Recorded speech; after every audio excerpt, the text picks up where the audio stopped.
तो भाई जब doctor strange and the multiverse of madness आने ही वाली है और मैंने सोचा क्यों ना मूवी के आने से पहले थोड़ा माहौल बनाया जाए। और आज की हमारी ये थ्योरी रिलेटेड है इन्फिनिटी स्टोन से। तो हम इस वीडियो में 3 चीज़ों के बारे में बात करेंगे। पहली, इन्फिनिटी स्टोन है क्या, दूसरी, इससे किस किस को पावर मिली है, और तीसरी, क्या इन्फिनिटी स्टोन्स रिटर्न कर सकते हैं। तो बिना किसी देर के अपने पहले ही पॉइंट पे आते हैं कि इन्फिनिटी स्टोन्स हैं क्या। अब देखो, तुम्हें हमारे बड़े गुरु भाई जो कि सॉर्सर ऑफ सुप्रीम है वो तुम्हें बताएंगे कि इन्फिनिटी स्टोन्स हैं क्या। वांग भाई, At the dawn of the universe, these infinity stones each control an essential aspect of existence. Space, reality, power, soul, mind, and time. तो अगर तुम्हें वॉन्ग की बात ढंग से समझ में भी नहीं आई हो तो मैं सरल भाषा में बताता हूँ। देखो, इस यूनिवर्स में पहले कुछ भी नहीं था, फिर इस यूनिवर्स की फट गई। उसके बाद में से 6 एलिमेंट्स निकले जो कि क्रिस्टल फॉर्म में जम गए और पूरे यूनिवर्स में बिखर गए। इन क्रिस्टल्स को ही इन्फिनिटी स्टोन्स कहा गया, या फिर हमारी हिंदी भाषा में कहा जाए तो अनंत मणियाँ। तुमने देखा ना मणि ने थानोस का क्या हाल किया। ये साला हमारा वाला ने हिंदी डब में बड़ा परेशान कर रखा है। हर एक इन्फिनिटी स्टोन में किसी न किसी एलिमेंट को कंट्रोल करने की पावर रहती है। जैसे कि माइंड स्टोन से तुम माइंड कंट्रोल कर सकते हो, रियलिटी स्टोन से तुम रियलिटी कंट्रोल कर सकते हो, पावर स्टोन से तुम्हारे पास बहुत ज्यादा पावर आ जाती है, स्पेस स्टोन से तुम कहीं पे भी ट्रैवल कर सकते हो, सोल स्टोन के लिए तुम्हें किसी अपने प्यारे को निपटाना पड़ेगा, और टाइम स्टोन के कारण तुम टाइम को कंट्रोल कर सकते हो। अब हम इसका जरा साइंटिफिक नेचर देखते हैं। ये क्रिस्टलाइज फॉर्म में तो होती ही, पर कुछ लिक्विड मिलते हैं जैसे कि रियलिटी स्टोन। ये बहुत ही ज़्यादा अनस्टेबल होते हैं और इन्हें कंट्रोल करने के लिए कोई पावरफुल एंटिटी चाहिए रहती है, या फिर इन्हें विल्ड करने के लिए कोई ऑब्जेक्ट या वेपन यूज़ करना पड़ता है। अनस्टेबल होने के साथ साथ में ये हाईली रेडियो एक्टिव भी हैं। नहीं मानो तो थॉर की सुन लो। मैं बजाऊंगा। रुको, मैं हूं ना। भाई सुनो थॉर सुनो। बिजली से काम नहीं बनेगा दोस्त, ये मेरा काम है। ये तुम में से किसी के बस की बात नहीं। इसकी क्या गारंटी है कि तुम कर पाओगे? कोई गारंटी नहीं, पर इसमें जो रेडिएशन है वो गामा है, और मैं इसी से तो बना हूं। खैर, मैं इस बात से तो अग्री करता हूँ कि रेडियो एक्टिव है, बट गामा के बने हुए हैं। जस्ट बिकॉज हल्क गामा का बना हुआ है इसका मतलब ये नहीं कि हर चीज़ गामा से ही बनी हुई है। पूरा यूनिवर्स गामा से नहीं बना।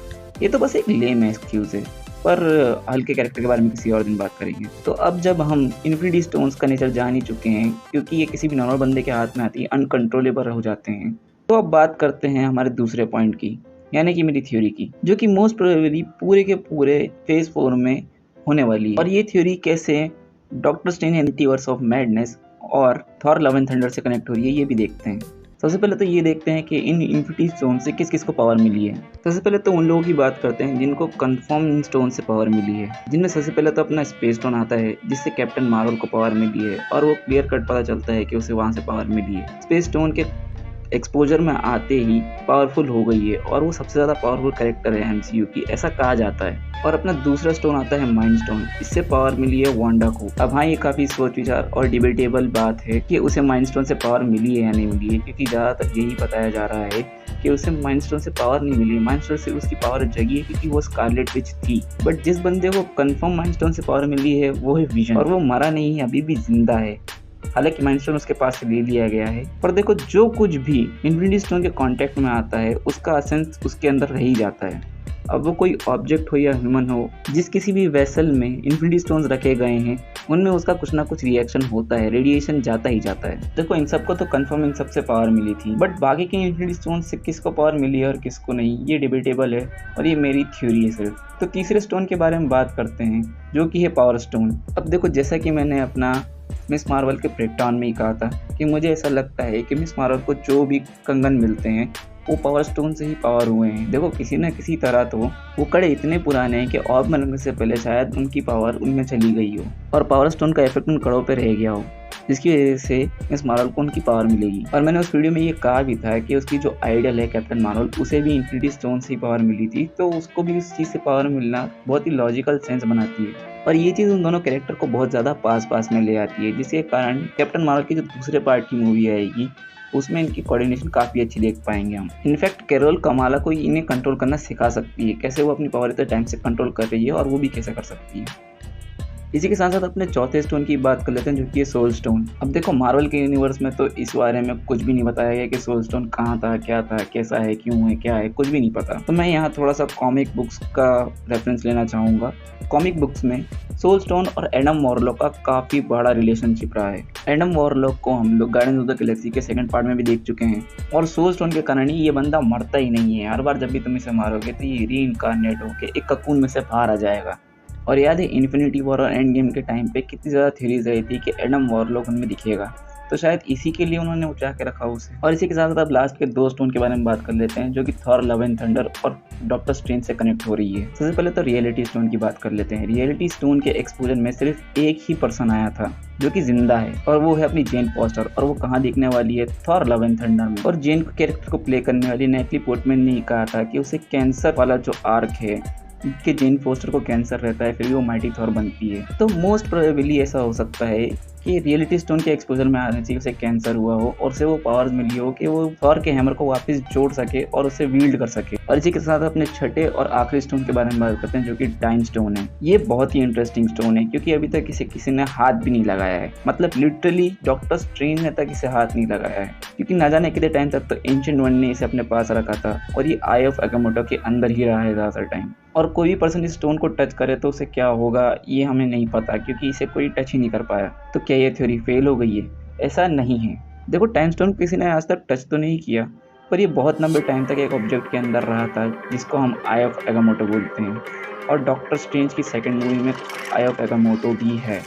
और मुझे पर्सनली ऐसा लगता है कि जो कोई भी आई ऑफ एगामोटो को विल्ड करेगा उसे टाइम स्टोन की पावर ज़रूर मिल सकती है, क्योंकि हमने देखा है कि ऑब्जेक्ट्स के अंदर अगर इन्फिनिटी स्टोन्स लगे रहते हैं तो उनके अंदर भी रेडिएशन और पावर आ ही जाती है। और आई ऑफ एगामोटो के अंदर टाइम स्टोन तो कितने लंबे टाइम से रखा हुआ था। और भाई लोग हो सकता है कि डॉक्टर स्ट्रेंज का सारा लफड़ा आई ऑफ एगामोटो के चक्कर में ही हो रहा हो, क्योंकि डॉक्टर स्ट्रेंज के टीवी स्पॉट में ही हमने आई ऑफ एगामोटो को देखा है कि उसके अंदर कुछ तो पावर है। वो सिर्फ टाइम स्टोन को रखने वाला एक फैसल ही नहीं रहा, उसके अंदर भी पावर्स हैं, तभी तो डॉक्टर स्ट्रेंज इसे अपने गले में लटका के घूम रहा है। तो अब जब हम इस बारे में बात कर ही चुके हैं कि कौन सा स्टोन की पावर किसके पास है, तो अब बात करते हैं कि क्या इन्फिनिटी स्टोन्स रिटर्न कर सकते हैं। और जवाब है हाँ, बिल्कुल। देखो इन्फिनिटी स्टोन्स कैसे डिस्ट्रॉय होते हैं इस बारे में हमें कुछ भी ढंग से नहीं पता, क्योंकि अगर तुम्हें थयान हो तो थाइनोस को भी हम तभी मिलते हैं जब वो सारे के सारे स्टोन तबाह कर चुका होता है। और व्हाट इफ के पहले सीजन में से एक एपिसोड मिसिंग था जिसमें हमें इन्फिनिटी क्रशर देखने को मिलने वाला था, जो कि पूरे स्टोन्स को सोल स्टोन की मदद से क्रश करके उन्हें बिखेर देता है। My question, sorry, thank you. The Infinity Crusher, designed to disintegrate each stone into nothing. Yep, I picked them. पर तुम लोग जरा इन दोनों के डायलॉग्स पे ध्यान दो, क्योंकि जब थाइनोस और गमोरा दोनों ही ये बात करते हैं कि कैसे इन्फिनिटी स्टोन्स को डिस्ट्रॉय किया जाता है, तो वो कहते हैं कि कण कण बिखर जाते हैं। मणि कहाँ है थैनोस? गए, कण कण बिखर गए। तुमने उन्हें 2 दिन पहले इस्तेमाल किया था। मैंने उन्हीं की शक्ति से उन्हें मिटा दिया। ये इन्फिनिटी स्टोन्स बेसिकली हमें हमारी यूनिवर्स की चीज़ों के बारे में बताते हैं, यानी कि ये स्टोन एक रिप्रेजेंटेशन है हमारी यूनिवर्स की। तो इन्हें डिस्ट्रॉय किया भी कैसे जा सकता है? और अगर ये एनर्जी और रेडिएशन से बने हैं तो एनर्जी और रेडिएशन दोनों ही ख़त्म नहीं हो सकते, बिखर सकते हैं, यानी कि इन्फिनिटी स्टोन्स रिटर्न कर सकते हैं। अब तुम पूछोगे कैसे? तो हमने जैसे कि देखा ही है कि सबके पास में कुछ ना कुछ पावर्स वाले इन्फिनिटी स्टोन से आई है। तो जिन जिन के पास भी इन्फिनिटी स्टोन से पावर आई है उनके पास में कहीं ना कहीं वो पावर जमा हो गई है, और ये सिर्फ एक मैटर ऑफ टाइम है कि कैसे वो पावर्स क्रिस्टलाइज फॉर्म में आकर वापस से एक इन्फिनिटी स्टोन फॉर्म कर सकती है। क्योंकि कॉमिक बुक्स में भी हमें पता नहीं चलता कि ये वापस कैसे आते हैं, क्योंकि कॉमिक बुक्स में कई बार इन्फिनिटी स्टोन्स डिस्ट्रॉय हुए हैं और वापस अपने आप अचानक से आ गए हैं। तो मेरा ये मानना है कि कण कण बिखरने से मतलब है कि पूरी की पूरी पावर यूनिवर्स में वापस चली गई है, और कोई बहुत ही ज़्यादा पावरफुल बीइंग जैसे कि सेलेस्टियल, इटर्निटी या फिर लिविक टाइफनर खुद भी इन्हें वापस इनकारनेट कर सकते हैं अगर इनकी ज़रूरत पड़े तो। पर अब सवाल ये है कि इनकी ज़रूरत क्यों ही पड़ेगी? तो देखो यार, अभी तो फेस 4 अलग अलग चीज़ों को सेटअप कर रहा है और सबको बिल्डअप दे रहा है, पर ये सब चीज़ें कहाँ जाके ख़त्म होगी? देखो पूरा एमसीयू कहीं ना कहीं जाके रुकेगा तो सही। तो मेरी ये थ्योरी है कि सीक्रेट वॉर्स वाला इवेंट हमारे पूरे अब तक के देखे हुए एमसीयू का एंड हो सकता है, और उसके बाद एक नई शुरुआत होगी। और सीक्रेट वॉर्स में इल्यूमिनाटी का ग्रुप अपनी धरती को बचाने के लिए इन्फिनिटी स्टोन्स का कंट्रोल अपने हाथ में लेते हैं और दूसरी अर्थ को डिस्ट्रॉय करते हैं अपने अर्थ को डिफेंड करने के लिए। And guess what, Doctor Strange में कौन सा टीम अप पेयर होने वाला है? दी इल्यूमिनाटीज। बट ये मेरी थ्योरी है और मैं जानना चाहूँगा तुम्हारा क्या ओपिनियन है। लाइक करना, इस वीडियो को शेयर करना, कमेंट करना। मैं मिलूंगा तो अपनी नेक्स्ट वीडियो में। सब्सक्राइब ज़रूर कर लेना। तब तक के लिए दिस इज़ वायरस वानी साइनिंग ऑफ।